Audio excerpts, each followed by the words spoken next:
Craig Bellamy, the man they call Bellyache. He's been almost hidden from view in this 8-game winning streak. Here is Moi Moi. Bringing it back inside the Melbourne Storm 40. Still no score here at Parramatta. 13 gone. Manor. Work there of Smith, just desperate to spin him onto his back too slowly, they say this time. Adam Blair was over the top as well. Well, you speak about effort, Warren, and when you play Parramatta, you have to stop Mena and Moi Moi. You know, they're two important players in their structure, and they start the roll on. So you have to limit their impact and their effectiveness of getting to the ground quickly and playing the ball. You could see that effort from Cameron Smith. He was aware. He knew that he had to slow it down, in particular on Mena. They give away a penalty, and Luke Burt will have the shot at goal. Any thoughts on this decision to take the two, to put them on the board? Well, I think it's going to be a tight game. And, you know, I think if you can get points early through penalties or so forth, take them. Right in front, and 30 metres out, Luke Burt sticks it over the black dot. And there's the Eels, who lead the Melbourne Storm 2-0 after 15 minutes. Remembering, though, they're down to just 3 on their bench. Jeff Robson suffering a depressed fracture of the left cheekbone in just the 5th minute of the game when he collided accidentally with the right elbow of Cecil Wanga. Cameron Smith with the restart. A kickoff that didn't have much spin on it, but it was well handled all the same by Jared Hayne. And they'll bring it back out towards their own 20. Again, it was that man Manor with the carry. On the left-hand side here for Casey Maguire. In fact, Chris Hicks it is. The player just inside the 30-metre line. Here's Matua. Comes back to Keating. Moi Moi working it away from the sideline. Get him onto his back as well. A couple of plays left in this set, but they've done well to bring it back almost to the halfway line. Here's Hindmarsh. They'll take it forward. Take the metres available.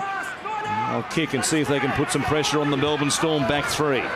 Keating goes back to Luke Burt. Down the middle of the field. Slater coming across, and Wanga had a mix-up, and somehow, some way, Cecil Wanga came up with it, but they're going to say he knocked it on.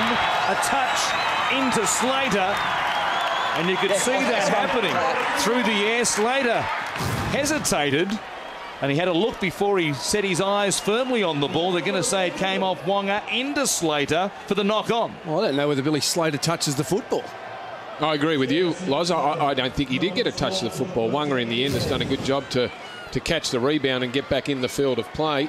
But a mix-up there with both players looking at the football and not looking.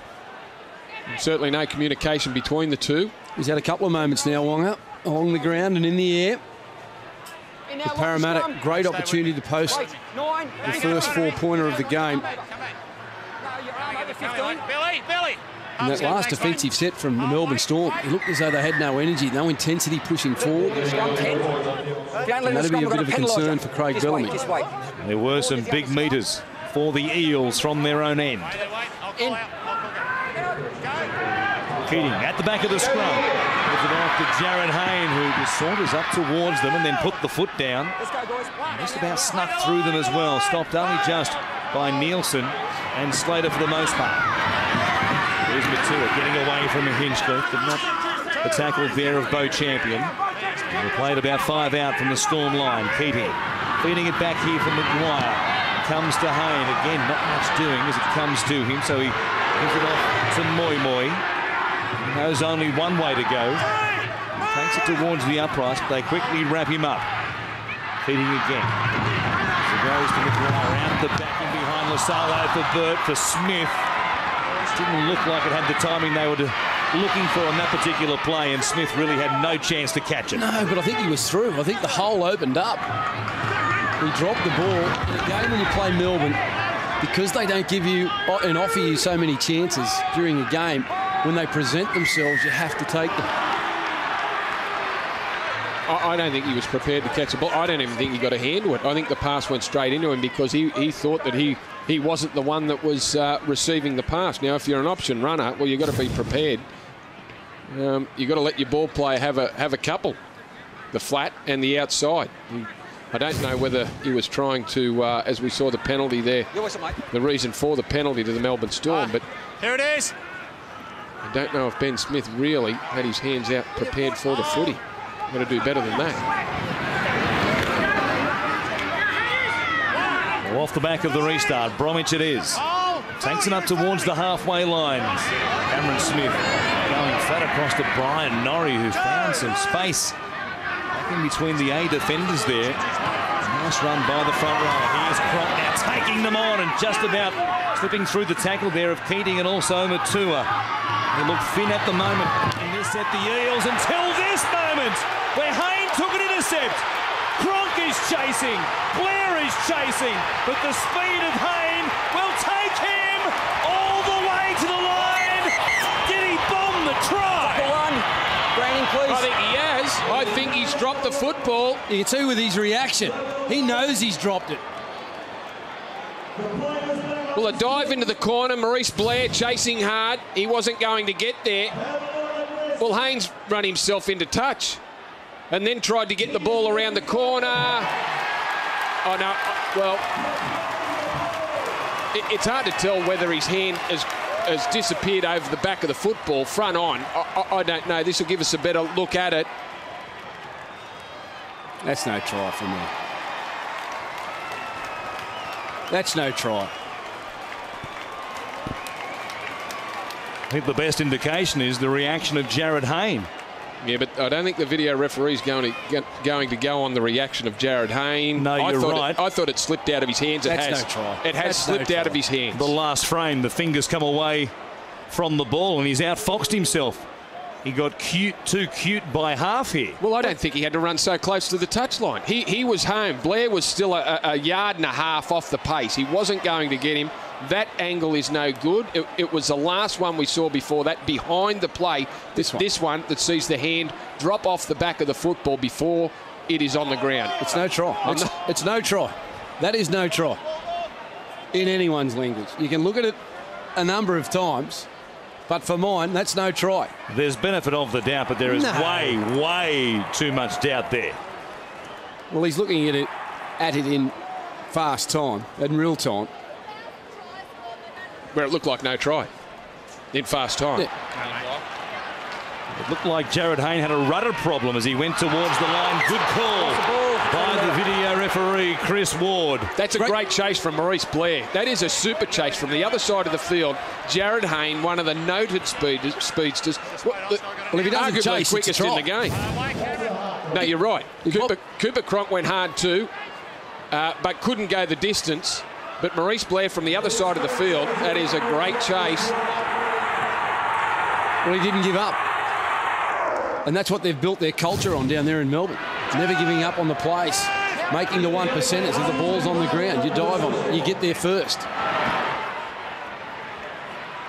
Well, that was remarkable. He was going to win the race by about a length. He tried to get a little bit too clever. Let's see what that means in the 80th minute. Here is Smith out of dummy half, coming across to Blair, the man who put the chase in to help save the try. He'll play it on the last, inside the Parramatta 30-metre line. Cronk puts it up. Something of a midfield bomb, a bit of a miscue for a man who is fastidious in his preparation for a game. His kicking is usually so good. Here is Slater, though, picking it up.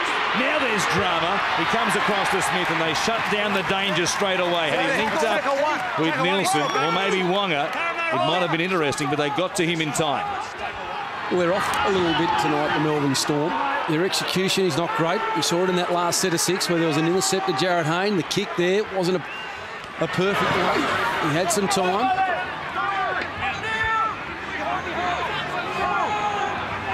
Masalo plays it for Keating. Here's Moy.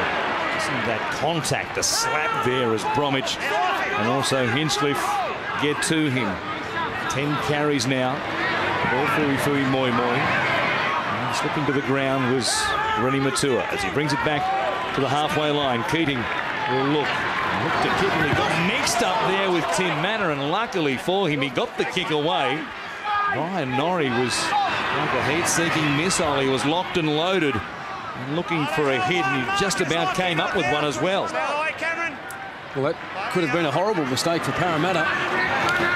As though there was a little bit of confusion there. Mena was trying to get out of the road, and Keating just kept following him. But he got the kick away, and they're down there, and they're continuing to push off their line. In defence, Parramatta showing plenty of energy. But Melbourne, they are the masters of copping plenty of punishment and then going down the other end of the field and counter-punching through a try. Adam Woolnough is out there. Brian Norrie getting a breather for the moment. Cameron Smith's kick bounced down towards Hicks. We'll bring it out towards Prompter. They're hunting as a team on that right-hand side tonight, and playing rather effectively as well.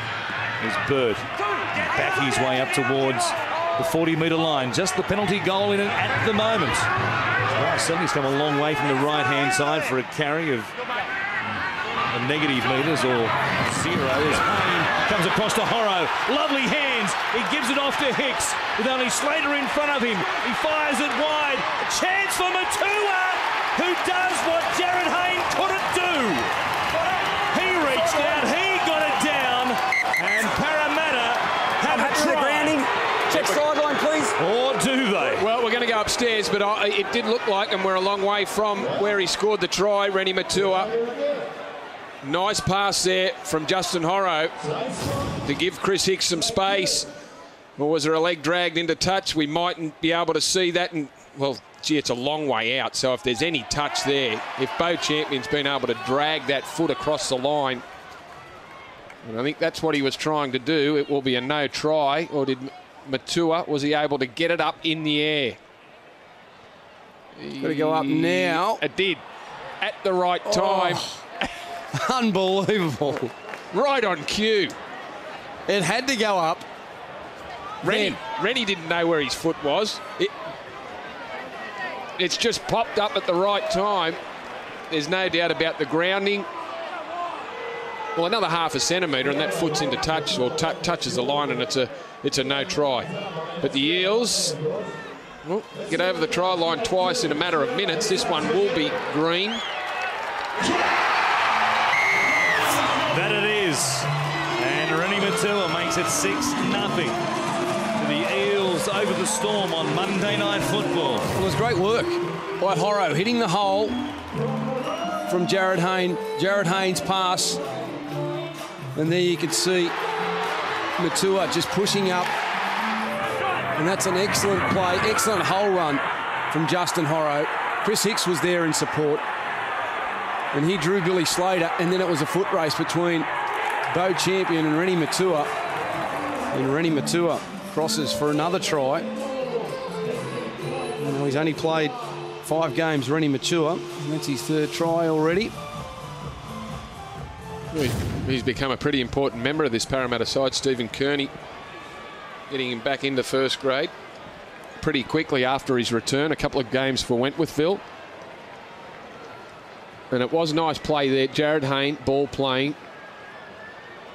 Caused a few problems and a bit of confusion in Kevin Proctor.